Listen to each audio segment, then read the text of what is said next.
Vous êtes sur CCTV français, bonjour à tous. À la une de cette édition, la République populaire démocratique de Corée vient d'annoncer avoir procédé au premier essai de sa bombe à hydrogène aujourd'hui.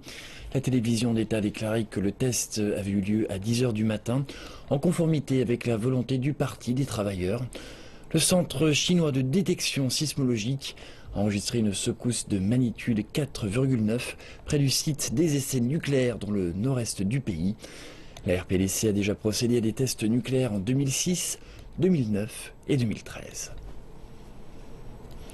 Du nouveau sur les tensions actuelles entre l'Iran et l'Arabie Saoudite, le président iranien a déclaré mardi dernier que l'Arabie Saoudite ne pourra jamais effacer son crime, à savoir l'exécution du dignitaire chiite Al-Nimr, en rompant les relations diplomatiques avec Téhéran. Lors d'une réunion avec le ministre danois des Affaires étrangères, Christian Jensen, en visite dans le pays, le président iranien Rouhani a déclaré que les autorités saoudiennes n'auraient pas dû répondre aux critiques du chef religieux chiite Al-Nimr en l'exécutant sommairement. Il a par ailleurs rappelé que la politique et la diplomatie étaient les meilleurs moyens pour résoudre les différends entre les deux pays. Le président iranien a également ajouté que la situation critique dans laquelle toute la région est plongée nécessitait une coopération pour combattre le terrorisme. Le même jour, un porte-parole du gouvernement iranien avait dénoncé l'attaque contre les missions diplomatiques saoudiennes en Iran. Il a par ailleurs indiqué que les agences de renseignement iraniennes menaient actuellement les enquêtes sur ces incidents. Selon la police, au moins 50 personnes ont été arrêtées. Le porte-parole a ajouté que le gouvernement prouvera le caractère douteux des attaques, en retrouvant les véritables commanditaires. Nous avons des doutes sur les personnes qui se cachent derrière les attaques condamnables de l'ambassade et du consulat d'Arabie Saoudite. Ces différents événements arrivent étrangement au même moment où des politiques menées par l'Arabie Saoudite semblent lui bénéficier. Peu importe si cette dernière rompt ses relations diplomatiques avec nous. Nous avons de nombreux alliés étrangers, et si le Dieu le veut, nous allons aller de l'avant avec eux. Néanmoins, nous devons nous assurer que l'Arabie Saoudite ne répande pas sa propagande, en déclarant notamment que les raisons qui l'ont poussé à rompre les relations étaient dues au manque de sécurité en République islamique d'Iran, ce qui est un pur mensonge. Les diplomates saoudiens basés en Iran sont retournés à Riyad après la rupture des relations diplomatiques avec Téhéran dimanche. Les relations diplomatiques ont été rompues après l'arrivée de manifestants dans l'ambassade saoudienne de Téhéran. La tension est montée après l'exécution par Riyad d'un dirigeant religieux chiite. Le ministre saoudien des Affaires étrangères Adel Al-Jubeir a déclaré que son envoyé en Iran avait reçu l'ordre de rentrer en Arabie Saoudite dans les 48 heures. Les diplomates saoudiens évoquent les difficultés auxquelles ils ont été confrontés après les incidents. Nous avons eu des problèmes à l'aéroport. Nous avons été fouillés, même si nos collègues étaient porteurs de passeports diplomatiques, et que ces fouilles se sont faites en violation des conventions internationales. Nous avons été les témoins d'une destruction complète. Ils ont tout détruit dans l'ambassade de Téhéran. Ensuite, ça a été 3 jours d'horreur que nous avons vécu avant d'arriver sains et saufs à l'aéroport, grâce à Dieu. Hier, la crise diplomatique entre l'Iran et l'Arabie Saoudite a franchi une nouvelle étape. Le Koweït a en effet rappelé son ambassadeur en poste à Téhéran et le Bahreïn a suspendu ses liaisons aériennes avec l'Iran. Le Koweït a indiqué que sa décision est motivée par les attaques des missions diplomatiques saoudiennes en Iran, qui sont selon lui une violation flagrante des conventions internationales.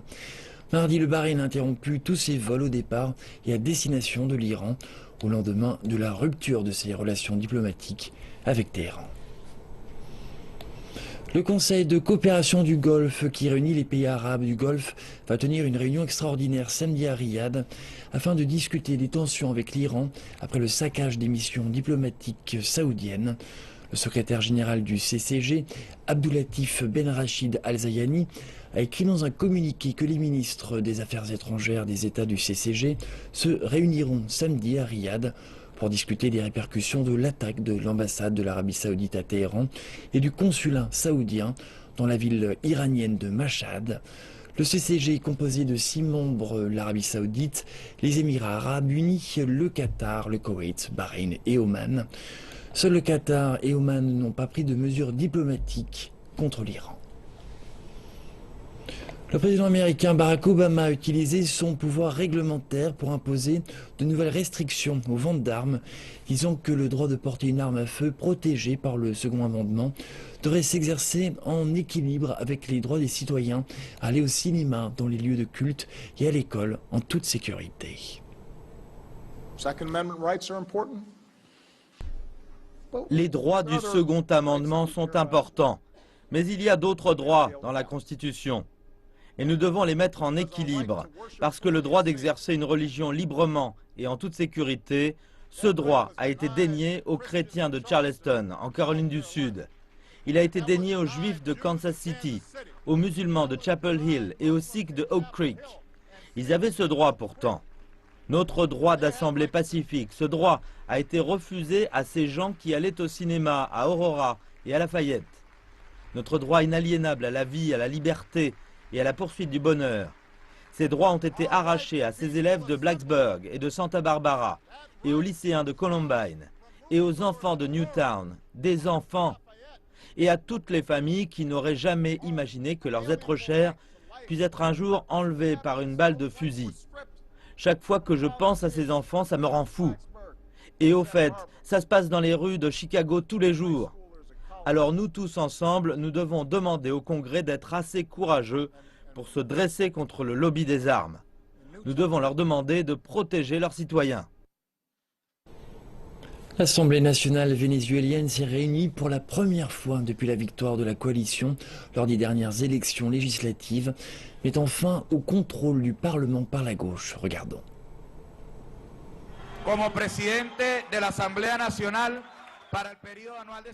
C'est la première fois en 17 ans que l'opposition arrive à prendre le pouvoir au Parlement du Venezuela. Depuis l'arrivée au pouvoir d'Hugo Chavez à la fin de l'année 1999, l'Assemblée nationale a toujours été aux mains de ses partisans. Désormais, le rapport de force s'est complètement inversé. Un vétéran de l'opposition, le politicien Henry Ramos, est aujourd'hui le nouveau président de l'Assemblée. Son prédécesseur, Diosdado Cabello, qui reste l'un des hommes les plus influents de la vie politique du pays, a perdu son siège après des années passées aux plus hautes fonctions. Certains affirmaient déjà que cette assemblée nouvellement élue aurait des difficultés à se réunir. Mais malgré la résistance acharnée de la vieille garde gouvernementale, tous les députés de l'opposition ont enfin pu prendre possession de leur nouveau siège. Certains analystes affirment que le Venezuela connaît actuellement un tournant politique irréversible. Nous vivons actuellement un moment historique pour tous les Vénézuéliens. Le peuple est fatigué de toutes ces mauvaises politiques qui ont été menées par le gouvernement précédent. Mais les partisans du gouvernement actuel rappellent que le contrôle du Parlement ne signifie pas encore que le pays est totalement sous contrôle. Nous avons seulement perdu une partie du pouvoir à travers les dernières élections législatives. Mais nous allons continuer le combat dans les rues. Le président Maduro a lourdement insisté sur le fait qu'il allait clairement bloquer toutes les initiatives prises par la nouvelle Assemblée nationale. Chaque vote, par exemple, qui visera la libération de certains opposants politiques, sera, dit-il, rejeté par la Cour suprême, contrôlée par le gouvernement. Maduro a par ailleurs déclaré que les futures tentatives visant à interroger les dirigeants actuels de la Banque centrale sur la situation délicate de l'économie vénézuélienne ne seront pas autorisées. Des centaines de femmes ont manifesté dans la ville allemande de Cologne pour dénoncer les agressions sexuelles et les violences perpétrées par des groupes d'hommes lors du réveillon du Nouvel An. La manifestation est partie de la place de la cathédrale de Cologne, où les violences durant les célébrations du Nouvel An se sont produites. La chancelière allemande, Angela Merkel, a exprimé son indignation et a immédiatement ordonné une enquête. Au moins 90 femmes ont déclaré avoir été volées, menacées ou sexuellement agressées. Le chef de la police de la ville a déclaré ne pas encore avoir de piste sur les principaux auteurs, bien que des témoins ont affirmé que les agresseurs semblaient être originaires du Moyen-Orient. Les manifestants estiment que ces incidents obligeraient le gouvernement à élever le niveau d'alerte. Je pense qu'il est très important de montrer une réaction ferme et de rappeler que nous n'acceptons pas ce genre d'atmosphère dans le pays, dans cette ville, modifiant notre mode de vie en empêchant les femmes de sortir tard le soir dans les rues. Nous n'avons pas l'intention d'abandonner nos droits pour lesquels nous nous sommes battus. J'ai pour habitude de sortir la nuit dans les rues de Cologne et je pense qu'après ces agressions, il est très important pour les femmes de manifester ensemble. Et ce, peu importe la nationalité, peu importe nos origines et peu importe s'il s'agit de femmes réfugiées ou bien vivant en Allemagne depuis des années déjà. Il est très important de rester unis tous ensemble lorsque ce sont les femmes qui sont attaquées. Un bus a pris feu dans la région autonome Hue du Ningxia, dans le nord-ouest de la Chine, tôt mardi matin. Un suspect a été arrêté et accusé d'avoir allumé l'incendie. Ce dernier cherche à se venger sur la société pour une dette personnelle. L'incendie a tué 17 personnes et blessé plus de 30 autres. Les blessés sont à présent en soins intensifs à l'hôpital. Un véhicule bondé a soudainement pris feu. Les flammes se sont propagées dans le bus à l'entrée d'un magasin de meubles dans la région du Ningxia, dans le nord de la Chine, à 7 h du matin, mardi. Les proches des blessés disent que l'explosion les a totalement pris au dépourvu. Elle ne savait pas ce qui se passait. Elle a sauté hors du bus après avoir vu les flammes. Elle ne se souvient plus de comment elle est sortie du bus. Son corps tout entier était en feu. Elle était très nerveuse. L'explosion a causé la mort de 17 personnes et blessé 32 autres, dont 8 sont dans un état critique. Les blessés souffrent de terribles brûlures. 3 victimes ont succombé aux blessures. Tous les passagers blessés ont été emmenés dans un hôpital local. Ils sont à présent en observation. Comme il est sévèrement blessé, cela nous prend davantage de temps pour observer le statut, pour s'assurer si c'est le système respiratoire ou les organes qui ont été touchés. Il s'agit d'une procédure compliquée. Nous avons besoin de temps pour observer, mais nous ferons définitivement notre maximum pour les sauver.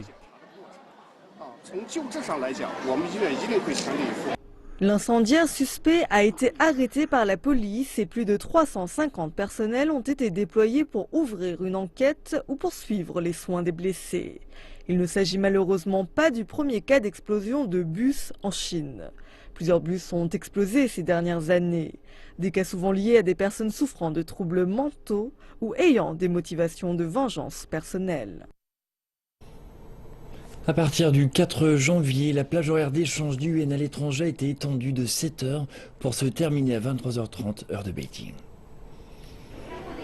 Il est 16h30, l'heure de fermeture habituelle de la salle de marché d'échange de la Banque de Chine. Mais aujourd'hui, les affaires ont continué et ne se sont calmées que 7 heures plus tard. Les anciens horaires d'échange allaient de 9h30 du matin à 16h30, heure de Beijing. Mais à présent, ces horaires d'ouverture ont été prolongés jusqu'à 23h30.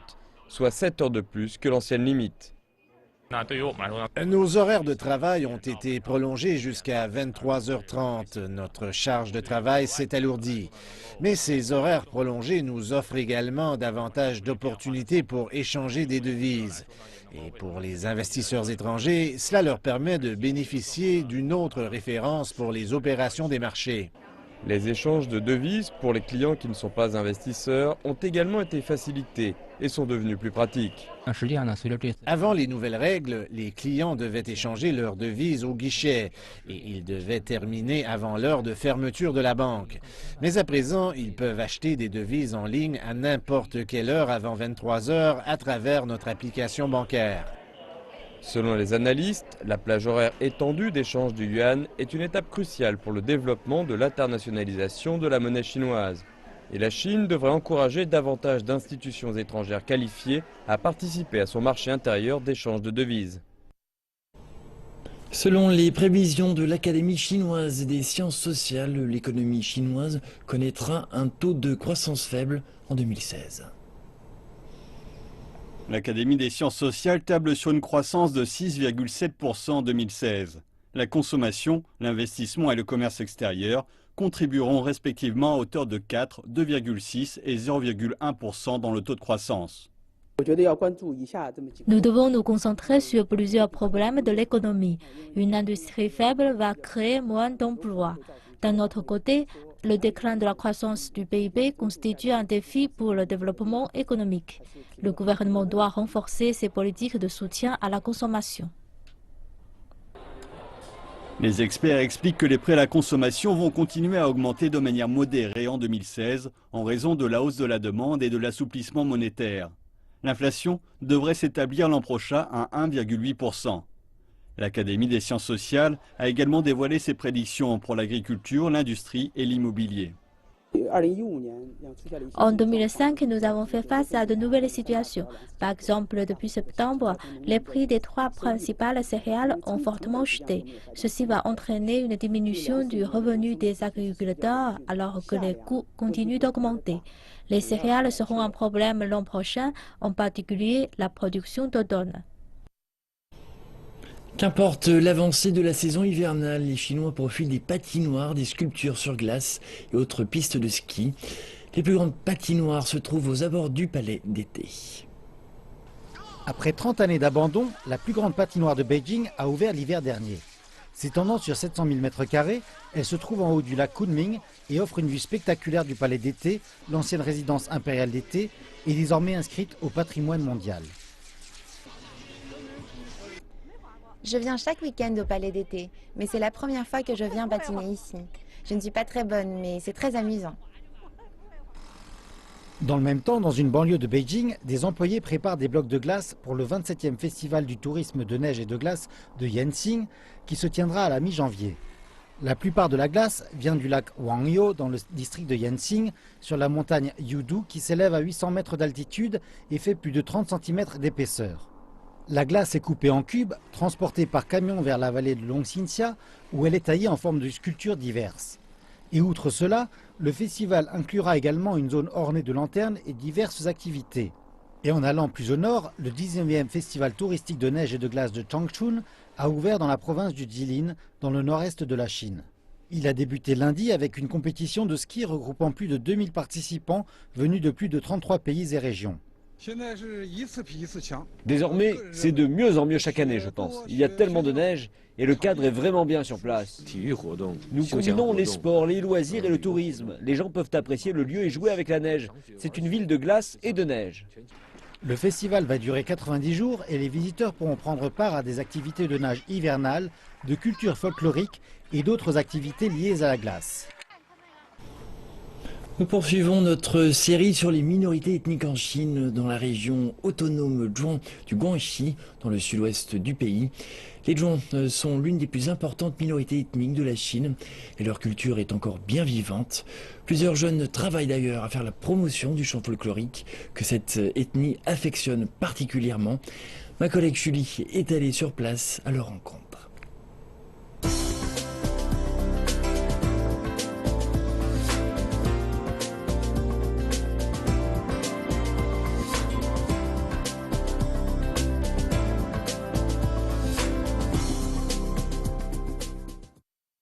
Je me trouve dans le comté de Tianyang, dans la province du Guangxi, où réside la minorité ethnique Zhuang.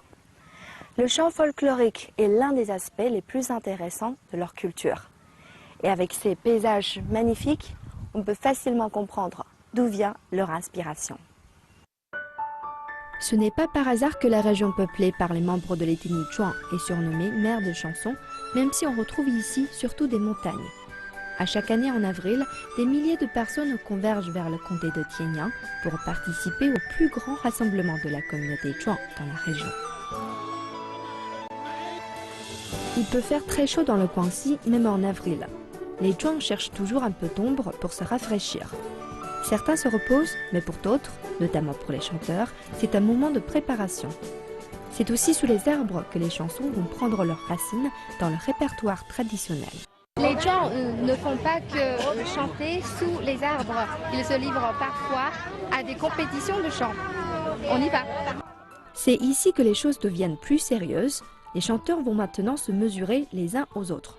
Tour à tour, parfois en groupe, en duo, en trio ou même en solo, les chanteurs vêtus de leurs costumes traditionnels vont tenter de convaincre les juges qui évaluent plusieurs aspects de leurs prestations.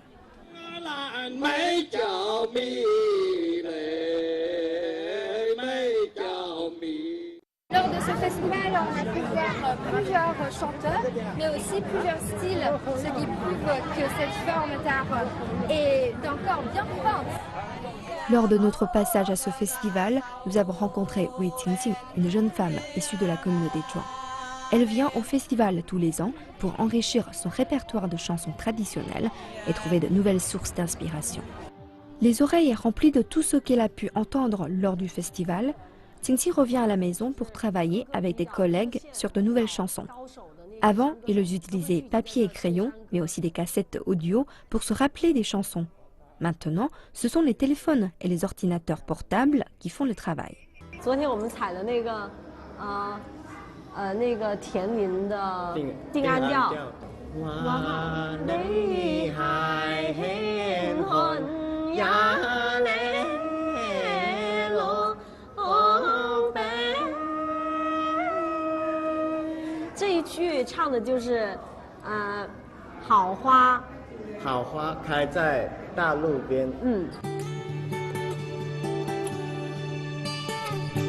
C'est une triste réalité, mais Qingqing a remarqué qu'il y a de moins en moins de jeunes de sa communauté qui connaissent les chants folkloriques Zhuang. Elle a donc ressenti le besoin d'en faire plus pour conserver et faire la promotion de son héritage culturel. 我作为一个壮族人，我觉得我有这个义务去传承我们这个壮民族的这个山歌。我就是每周五都会，如果有时间的话，都会去乡下的学校教一些孩子唱山歌。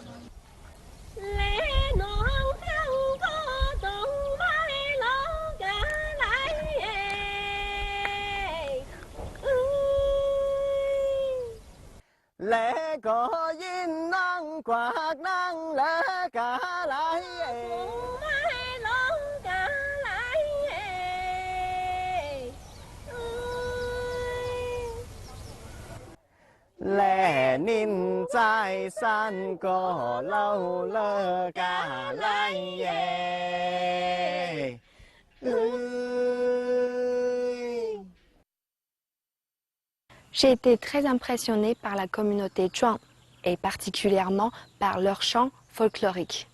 Mais ce qui m'a marqué le plus, c'est ce groupe de jeunes qui travaillent pour la promotion de leur culture. Grâce à leurs efforts, je suis convaincue que leur culture va continuer et évoluer.